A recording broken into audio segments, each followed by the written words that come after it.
Welcome back to Taking Stock. My name is Deke Bowman. I'm the head of product here at Koble Systems, where we help individuals and organizations flourish by putting ERP to work. Today, I'm sitting here with Rodney Smoker, a senior consultant here at Koble Systems, and he's been working with businesses in our community to implement a new framework, helping them take chaos and bring order, remove some of the complexity, and help businesses grow. We do a lot with software at Koble Systems, and Rodney is taking a different approach to that. Welcome, Rodney. Thank you, Deke.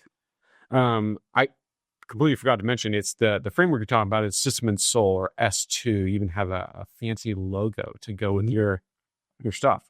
So it's kind of probably weird to have you being interviewed by me, given that you interviewed me over 5 years ago now. Yeah, I was like working in hospitality and gap year education and trying to make it on my own. And I get a call from Rodney talking about being a consultant. Yeah. About 5 years and 3 months ago, and it's been a good journey. So the tables have turned. You get to ask me questions, and well done. Thank you. Thank you. Yeah, it's been fun. It's a different... I would not have guessed this is how this would have gone. I figured I would just keep plugging away, but it's fun to be able to help develop a product and now host this podcast. So what we're going to cover today is this framework, and I'd love just to know, where did this come from? How did you learn about it? Where did you discover it? What's the backstory? So there's a lot of tools out there for businesses to adopt and adapt to in their day-to-day. And as our businesses start to grow and our people start to grow, we need good processes and people to keep going. And so the thing about System and Soul, a friend of mine became an implementation consultant, and I really liked learning more of what it represented for business and people. A lot of times we spend so much time on the process that we don't think about the people, or we spend a lot of time developing people, but we don't give them framework or good process. And so System and Soul, or S2, brings the best of both together and the potential of how that can be the future for us to understand and grow our business.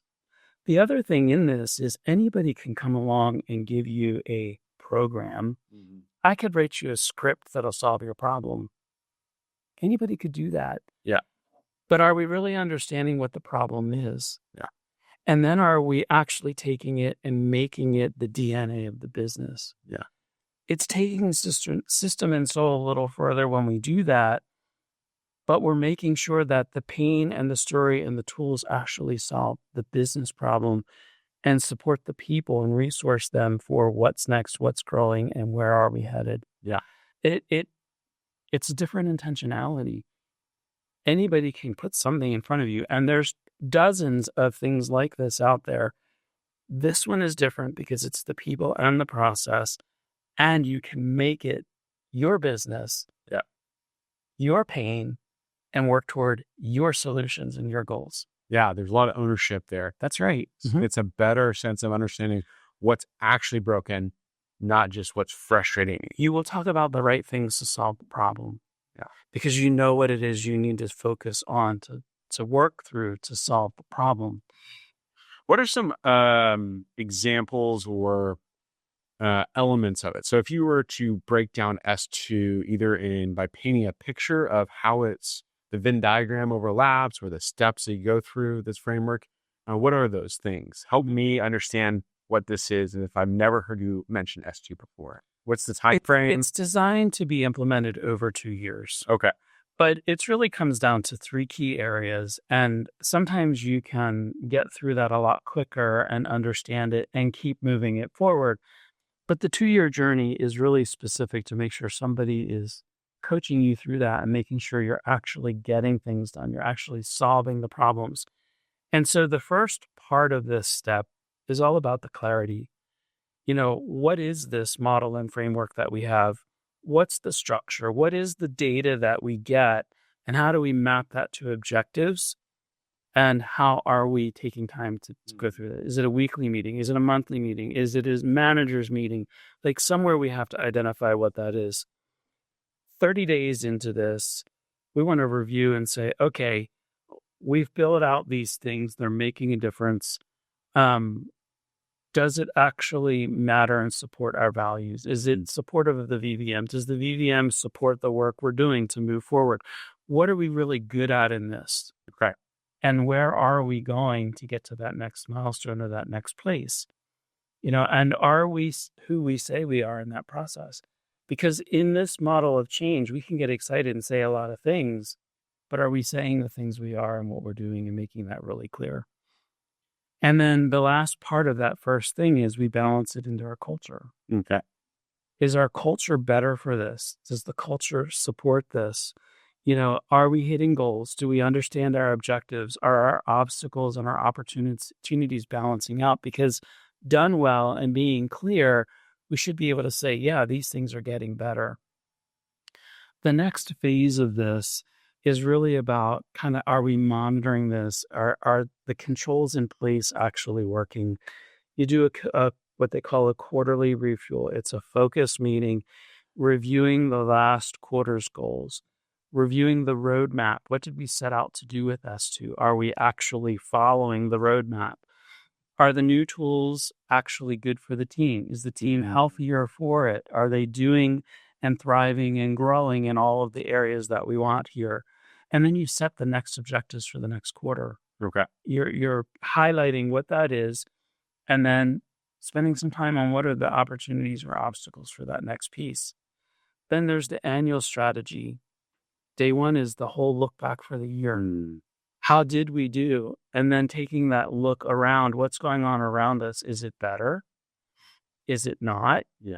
Do we need to adjust things along the way? So at a high level, it's really all about taking these pains or strains or frustrations in the business and creating kind of a place where we can start to offset that. And that really comes back to, again, clarity. How do we bring elements of control and focus into this work flow? And then what does it look like to succeed? Where are we getting to the breakthrough? And, as we start to think about that, it's really important for scaling. Okay. Like, you've got to be able to break through and realize we've come through these things. We're ready to scale, but that growth creates more pain. And so you have to keep using the tools to solve and answer the questions around the pain.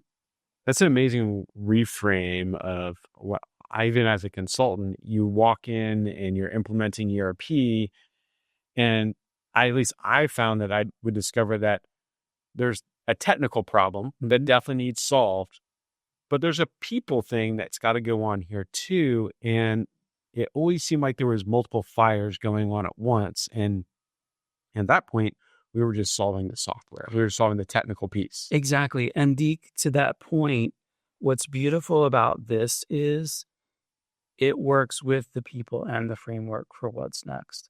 And it isn't a program that you hang on the wall and you follow it to T. It's something that's customizable and becomes the DNA. I use the term DNA within a business. These tools become yours, and they become your version of problem solving, of what it takes to bring the clarity. And so for the clients that we've done this, we use this toolbox, but we make it theirs. Yeah. And so their S2 solution has the same framework as the others around them, but it's different because it's specific to their pain point, their people, and what they need to grow and move forward. And that's where it becomes unique. And that's what makes System and Soul different. That's amazing. The fun part of this is watching a client actually their team come to life in this journey. And I've got multiple stories of clients who were frustrated and stuck and nothing's working, and point blankly, so-and-so isn't working out for me. Well, hold on a minute. Let's talk about so-and-so because they're a good fit for your culture. Right. That hire was a good hire for all of those reasons. Is he or she the right person in the right seat? 9 times out of 10, that's the piece that's missing.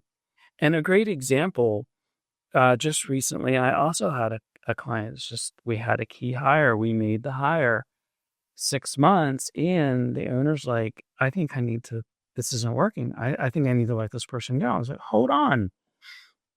let's talk about that. Let's look deeper. Let's look in all of this first before we make that decision. Right.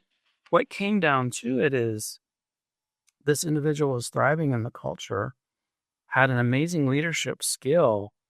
He clearly became bored because he was hired into something that by design really wasn't what he should be doing long term. Right. So it's really important that through this journey, we're staying in touch with what is it with the person that's not working. Yeah. If the person's good for our culture and they're good at a leadership level and this thing is not working out, we probably are asking them to do the wrong thing. What other potential do we have? I love the focus on the culture piece and the values piece, because it seems like when I've been in organizations or companies and you're hiring somebody, what you're really doing as much as skills is does this person match? Does this person fit on our team as from the essence of who they are?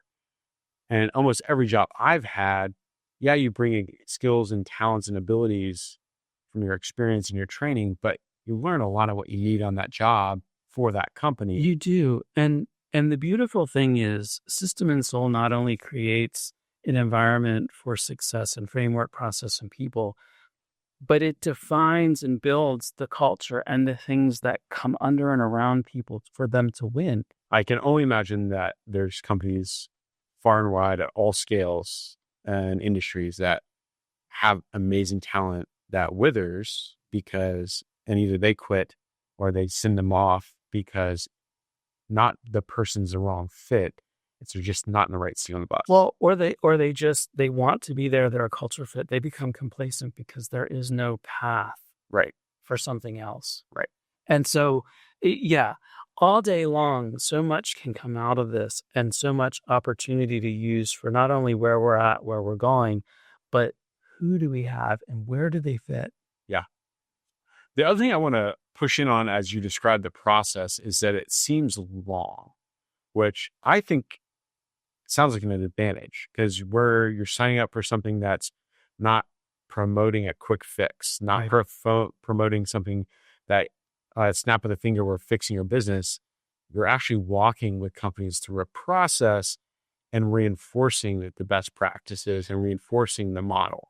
I'm not coming in, Deke, and our coaches don't come in and say, here's your solution. Let's work on a few things. Let's set some goals. And by the way, here's some templates. Yeah. We're building a solution, but we're building it for the DNA of the company. We need to understand the story. We need to be in the environment and in the challenges that we're trying to solve. But we also need time to test and go back and adjust. Yeah. And that's the cadence of the longer period. Does not mean you can't take some of the tools and expedite it. Sure. But I think the quarterlies are important. And I also think at the end of 2 years, if you really want to measure and gauge your success, let's take the time and make sure we're giving everybody time to be in this, be excited, touch it, solve it, grow it, and say we've made a difference. Yeah. Ownership happens at that level. What are some things that if I'm a business owner or I'm a team leader, because I assume that this framework, while you're targeting companies, can apply at different scales, what are some things that I should be looking out for? That might be, I need to talk to Rodney about this. It's not just for the business owners or the principals. Actually, it probably is more for them to clearly give and empower the management team for what's next. At a corporate level, it's a lot of things in the hierarchy of our org chart. Yeah. And then it actually takes these things and moves it through the org chart to be solved. Yeah. But if I'm a really small business and I can adapt and adopt some of this and get started, it actually makes it easier to hire for the next person. I just met with somebody yesterday that hired the last key role they were looking for. And he said that's the first time he has an anxiety about somebody starting next Monday because he knows what the person needs. He knows what he's asking the person to do. They're clear on that, and they're ready for them to come in and start building into the framework.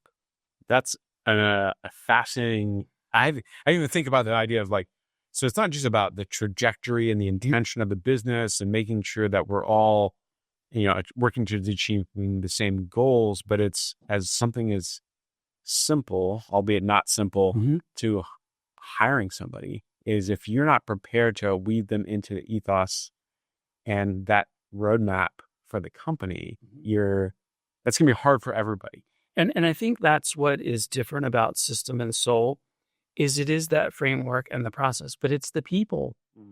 And it's not just for where we're at today with who we have, it's for who we need for tomorrow and for the goals and the movement into the future. So it also sounds like there's this kind of a recurrence to the method. So you do it, they work with you, but they should be revisiting this and refining it over time. It should never be a one and done, and there might change. Yes. System and Soul really, as designed, is a journey.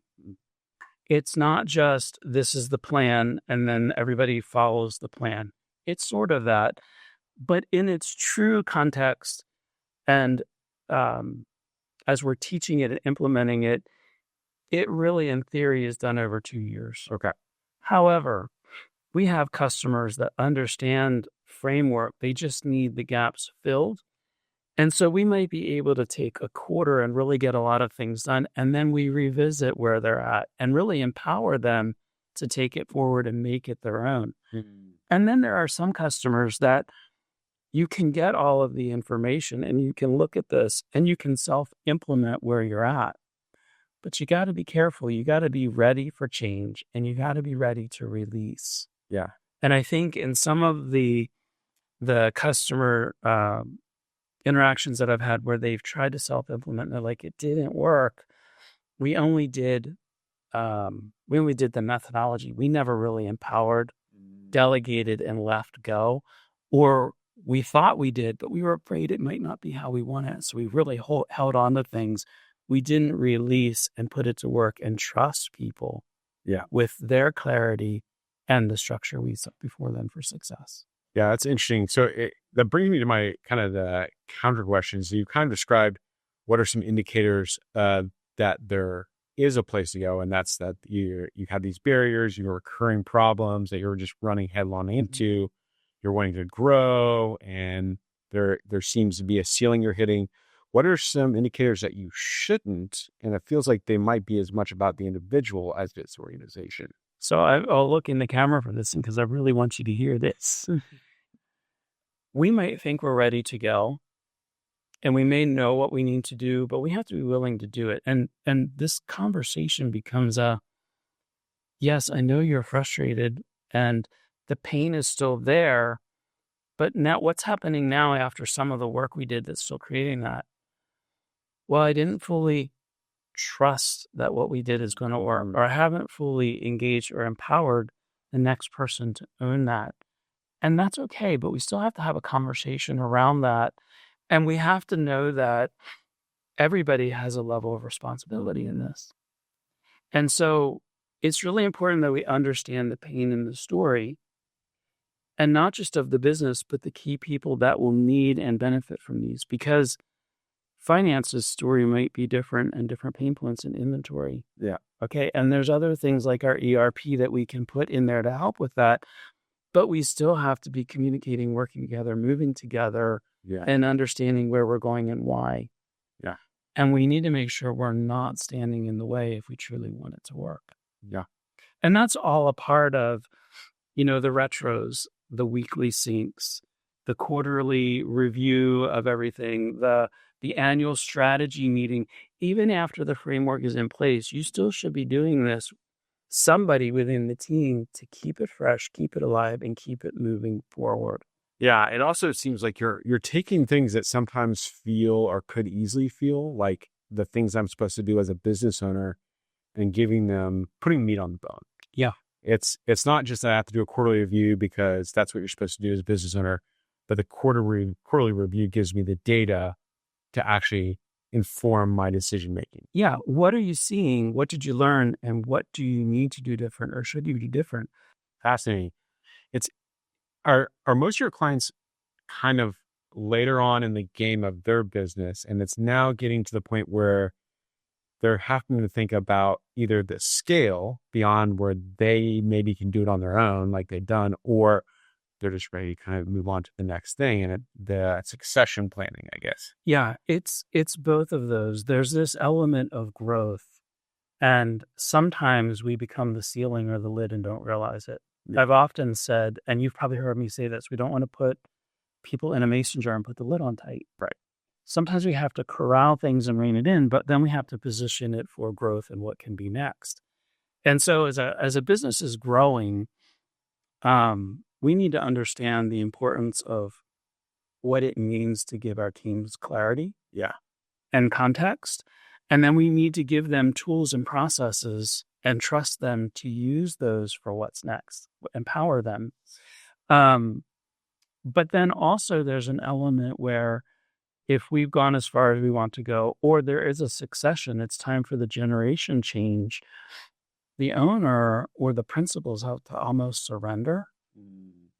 And then as they start to do that, they realize they don't have these things. And so, yes, they could hand it off, but probably the chance of success is lesser because we don't have clarity. We don't have the right people in the right seat. We don't even know how to hand off or impart these specific things. S2 creates this roadmap along with intentionality for people and process for the framework today and the future. And it's not a set it or forget it. Yeah. It's a baseline and some tools to get started, and then everybody staying close to that. And particularly, are we moving at the same pace? That generates the conversation. Is it working today?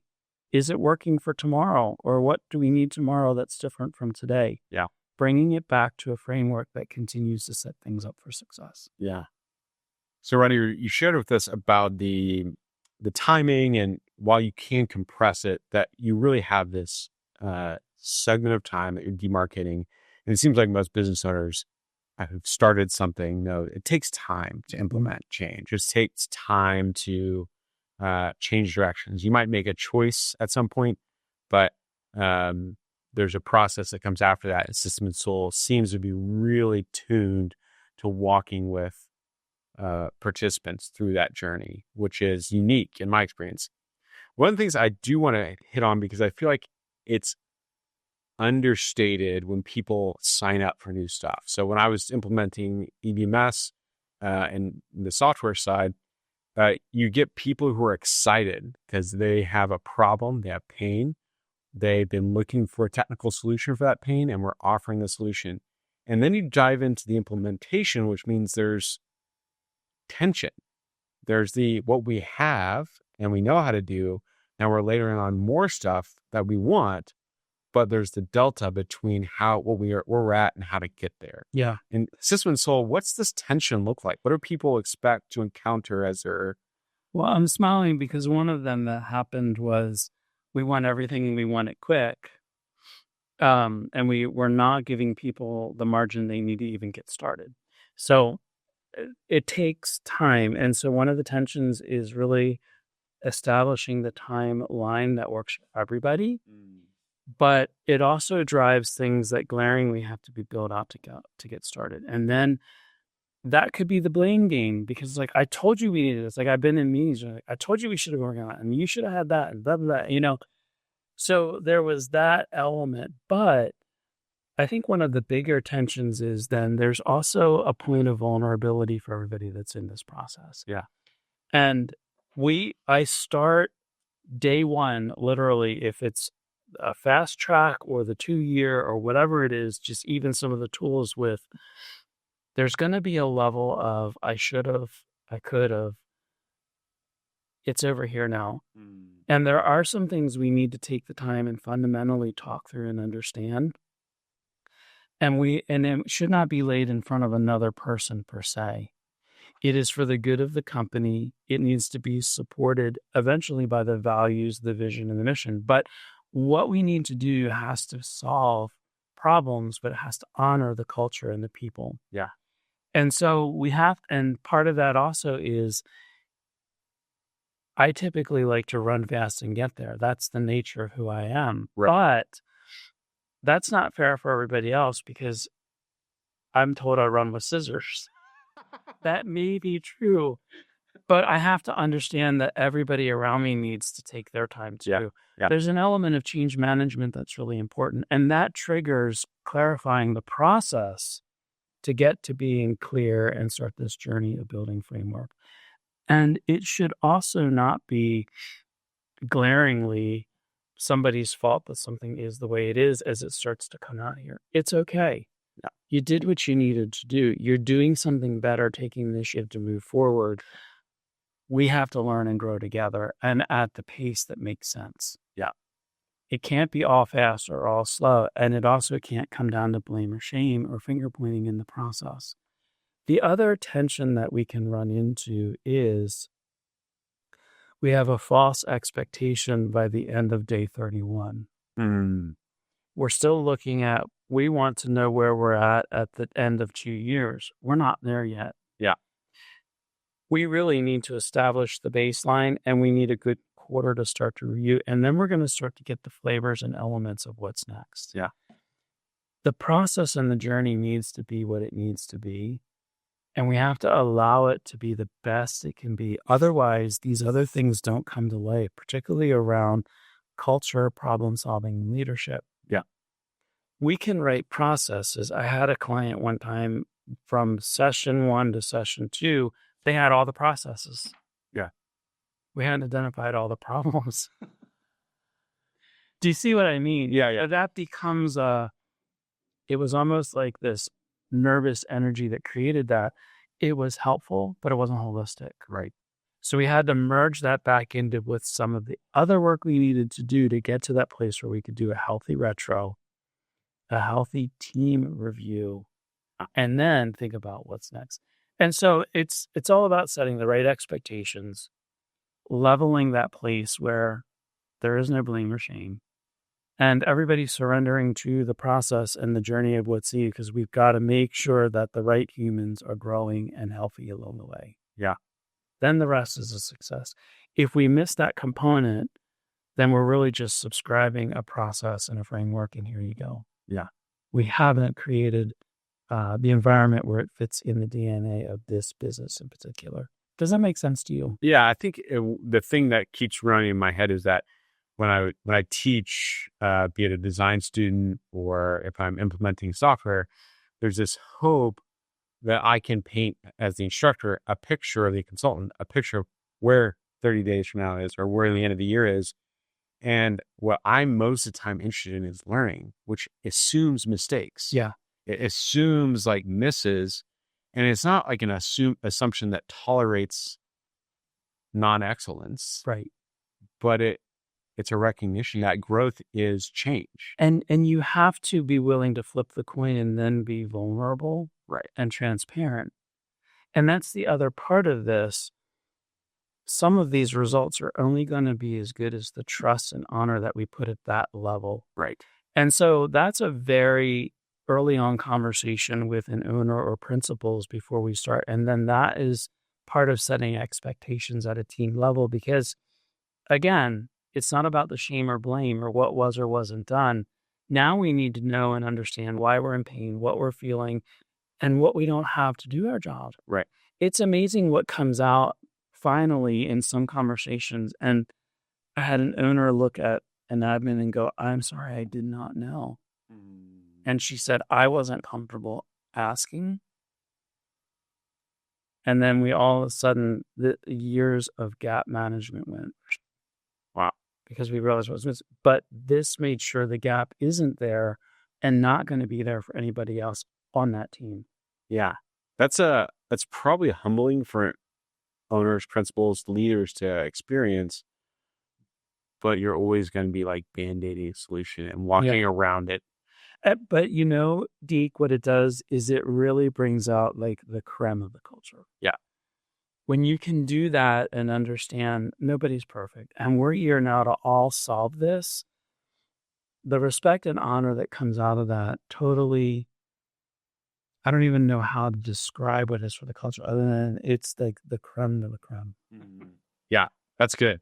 As we're coming to a close, one of the things I'm noticing about S2 and the way you approach consulting and working with you, I could see this is there's just like, it's just deeply, richly curious.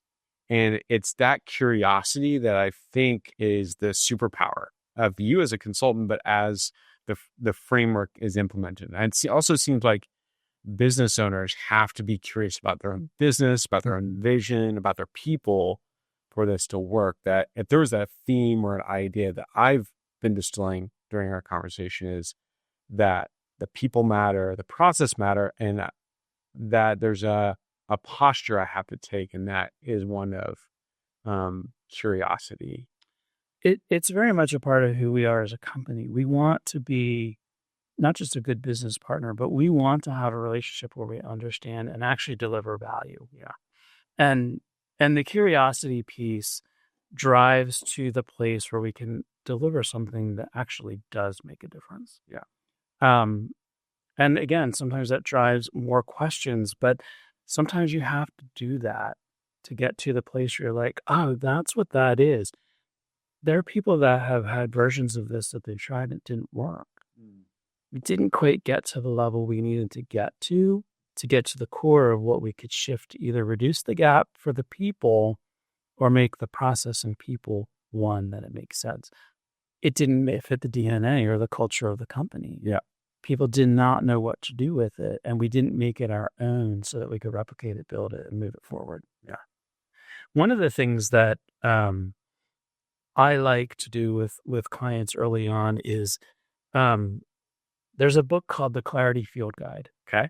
And this is written by the co-founders of System and Soul. Great guys. They really take you through and set the stage of what does it mean to think about where you're at, your own vulnerability in this, but then also like what does it really take to move forward and solve problems. And so they take you through this dialogue that's just really good around what they call the creator cycle. Okay. How we create it, how do we think? But what I really like is then it goes into planning and discussion. And this is your own personal consultant, so to speak, because you think about these things and the goal is to really heartfeltly be transparent with yourself. Yeah. Doing that opens you up to be ready for the conversation, and you can pull from this, but you've already thought through at some level the pain points and where you're at in that. It's so key to individual pain, but even team pain or company pain in general. And this tool then can be something you continue to build out and reflect back on, or it's something that you could hand to your coach and say, I've done this. I was alarmed and don't understand. And then we take this and make sure that the principal has their clarity as we bring the other clarity. And so great tool. And there's some online assessment stuff that we can send. All you have to do is reach out. We're happy to do that. Or have a phone call. But there's all kinds of ways to get what's going on in here to something that's in front of yourself, then to your team, and then start making a difference within your company. System and Soul helps you articulate that, put it into a framework, make it workable for your people, and then a lot of great things along the way happen. You know, more who you are, where you're going, how you're going to get there, and data to show you that you're doing it. And then it's yours. Yeah. You take it and you keep moving it. We did it at Koble. Yep. It's a fantastic thing. It is. There's been a lot of growth and change at Koble since I've been here. And I think I'm more like you, running with scissors. So the change is not the thing that alarms me, but I think what I have seen is that we've gone through iterations of our BVM and we've gotten more focus and clarity, and even different groups that I've been part of, we've been able to do that as well, which has been really, really powerful. Yeah. One thing I like to do is you've offered one, but is ask people, because we are a reading culture here at Koble. We like to read books. We like to promote reading books, learning. What books, if you had to pick 3 that you would recommend for our listeners? That is a good question. I just loaded up on a bunch again. I think 5 Dysfunctions of a Team is just a classic to go back to. I still go back to that often. There's a book called Fear Factor. That's really about us individually and our willingness to be vulnerable. Mm-hmm. And then there's another one, a leadership book called Getting Naked. And that's just really about being transparent to your team, your company, or your audience. And all three of those have elements of getting you ready to understand I can surrender and need to for what's next and what's better. Amazing. So those, I appreciate you asking that. Those are the three that I've been spending a lot of time in and encouraging other people to get into as well. Yeah. Well, thank you, Rodney. It's a pleasure working for you in my previous role and alongside you for as long as we've been working together. Thanks for asking me. And I think we should end with rock, paper, scissors. We can do that. Ready? Rock. See, we ran with scissors again. Yeah. Thanks for all of you for joining us today for this episode of Taking Stock. If you want to learn more about S2 and maybe even connect with Rodney and about those opportunities, there will be resources linked in the show notes. And you can also go to our website, koblesystems.com, to see all the services and products we have here to offer and connect with us in ways that we might be able to help your business grow and thrive. Thank you. And I don't know what else to say. God bless you all.